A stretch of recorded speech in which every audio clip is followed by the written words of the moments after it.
Hi, how are you? Good afternoon, Harish. I'm good, thank you. Great. As per your request, and we understand it completely, we are doing this anonymously because of the nature of the issue. Nevertheless, thank you for being here and trying to help people know that these are problems which can be solved very, very simply. So I'd like to, it's about 1.5 months since we've connected, we consulted. I'd like you to share why you reached out to us. Thanks, Harish, for this opportunity, for giving this testimonial. And I really appreciate that you valued that I would like to keep it anonymous for the reasons of privacy. You've respected that, and I'm grateful to you for this. Listeners, what I would like to share is this, that I happen to be a 40 plus lady, and I had to my life all the comforts, a good career, a very good balance in the bank. I had a success story to myself. However, I wasn't happy because on the materialistic front, I had it all. However, there was a certain struggle on the relationship front that I was facing, and I struggled with it for a good 18 years. So that means that the major part of my life till now, whatever I've led, I had these issues.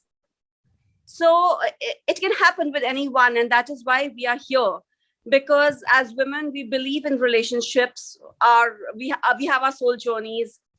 We would want not only just success in the 3 dimensions as the world would define it, but we would want it on the emotional front, on the intellectual front.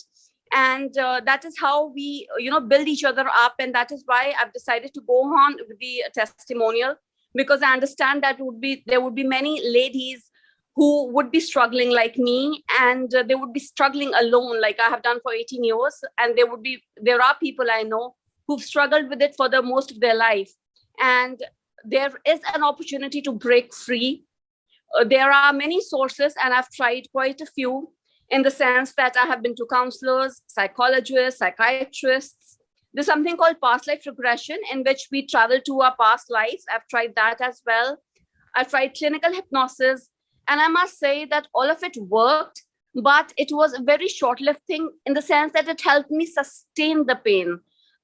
However, every time there was a trigger, it would hurt me. I would feel injured, and I would feel withered in the sense that I would be drained out. And it so happened that after some time, though I was able to lead a normal life in the public domain, like I would socialize normally. However, when I would be alone, I would have episodes where the memories of the trauma were so great that it could trigger me off to a point that I would have nightmares in the night. And during the day, I would have uncontrolled limb movement. That would mean that either I would become aggressive, and it would last for a few seconds, and I would start screaming as if I've sighted a ghost. But of course, there would be no sightings. I think it was just something that the brain would play in the head, and the brain would give a reaction. It would be a chemical reaction that would come out in the physical realm with a scream or aggressive movement. And I do remember in one episode where I ran to the kitchen to cook food, to chop vegetables, but I picked up a knife and I took it up in the air. And the moment my right hand went up in the air, senses dawned on me or what I was doing, and I brought it down with full force on the chopping board.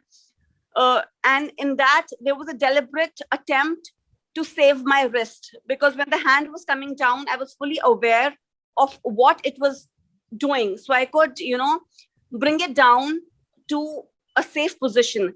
But I knew that something was not right. And this was after years of seeking help, of having people praying over me. I had a very, very good support group in terms of family and friends.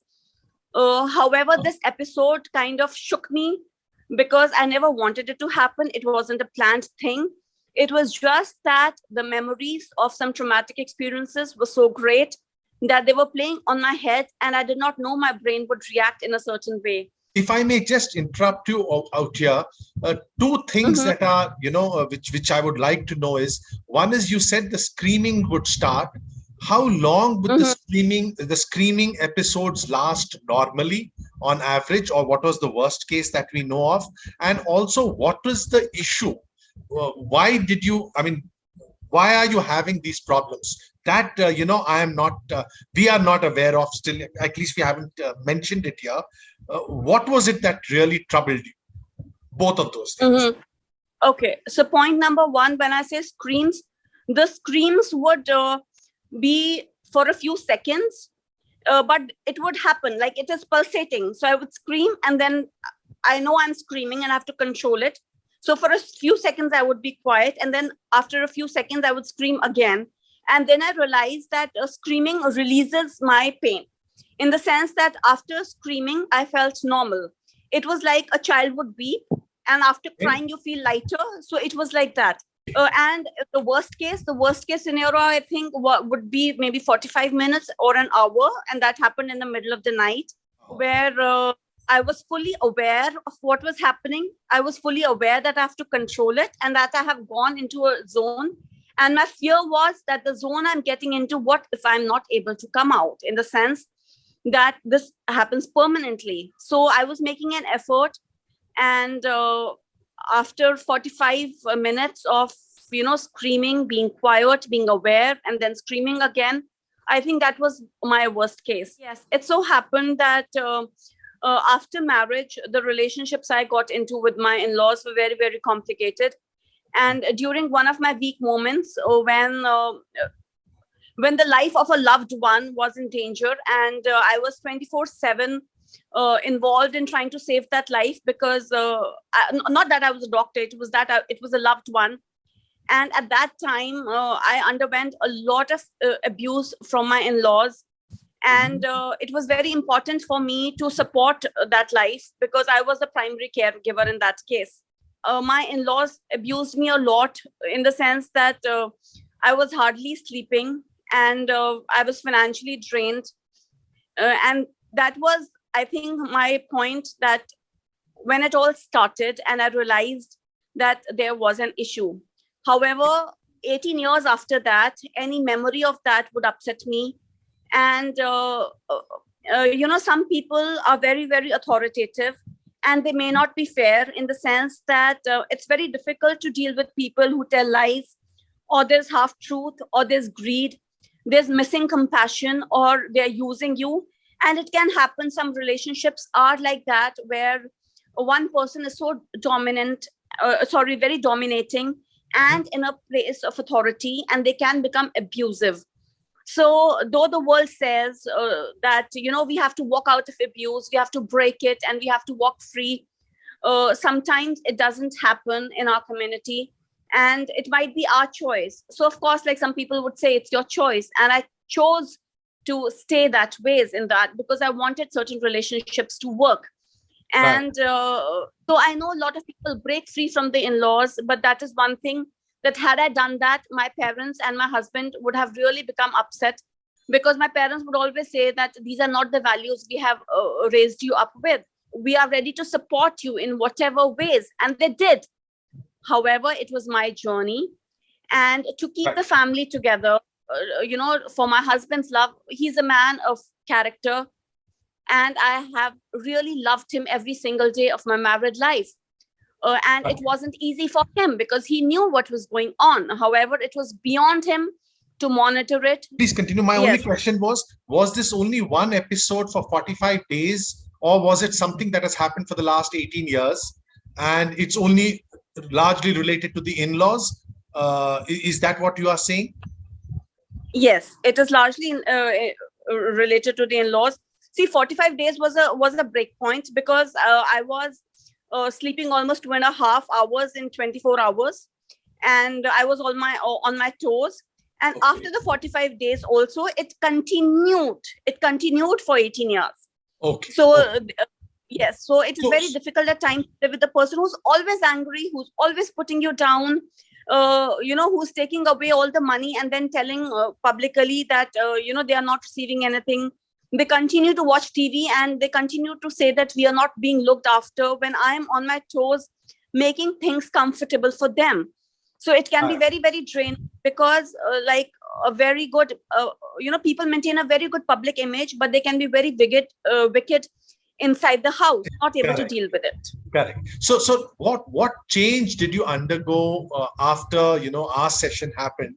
What is the situation now, 1.5 Mhm. months post the consult? When did the change happen, Mhm. and what change happened?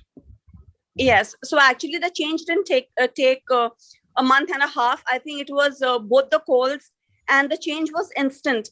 Because what I feel, Harish, that the life coaching that you gave me, you actually knew exactly what to prompt me. You exactly know which door of my thought process you need to shut, which you need to open, and you were kind of leading me, but without letting me on. So your prompts of is it not? Do you think so? And there were other ways. You exactly knew how to prompt me because you were leading me into the right direction. So when it was like you were helping me walk free from the glass chamber in which I had stayed enclosed for so many years. So after that, I have experienced freedom. I've experienced happiness. My headaches are gone. I'm a lot more peaceful. So it's like a release, it's release from our Beautiful. own enclosures. And it has helped me not only in my relationship with those people, it has helped me, like I'm able to focus my energies on other things, and I'm able to deal with other relationships. Like a lot of people I used to block in my life. Like some people, if they tell lies, I would block them off. Uh-huh. But now with the same people, I'm able to deal more rationally. I know they're telling lies. I know that's a mind game, but it is not hurting me, and I'm not getting into the traps, and I'm not feeling trapped. So I'm able to handle rationally. I mean, we are so happy for you. And the realization that a lot of people, just like yourself, because all of us have issues. We all have skeletons in the cupboard. The world is unaware of. But we don't need to go through so many things or pain for so many years. It's just a simple thing. We don't need any medication, and life can just change drastically in an instant, as long as we understand things right. And it's beautiful to see that change in you. All we can do is wish you all the best. And I'm sure like you mentioned, there've been lots of triggers even in this past 1.5 months, but you've been unaffected. And the realization, I think, which has come to you, two things that I see very clearly. One is that life is beautiful, and the second one, that we deal with one and only one person all our lives, and that is with us. Because the situation around you, the stimulations that you received then and now are still the same. The only person that has changed is you, and life has just done an about turn. And that is so beautiful and powerful, knowing that you have it in yourself to do whatever you want. That's all I'd like to end it with. Yeah, thank you so much for sharing and trying to help the other people too, and wishing you all the best in life. Thank you, Harish. All the best to you also. May you reach out to many more people who are in the same spot as me, feeling stuck and then being released. Thank you so much.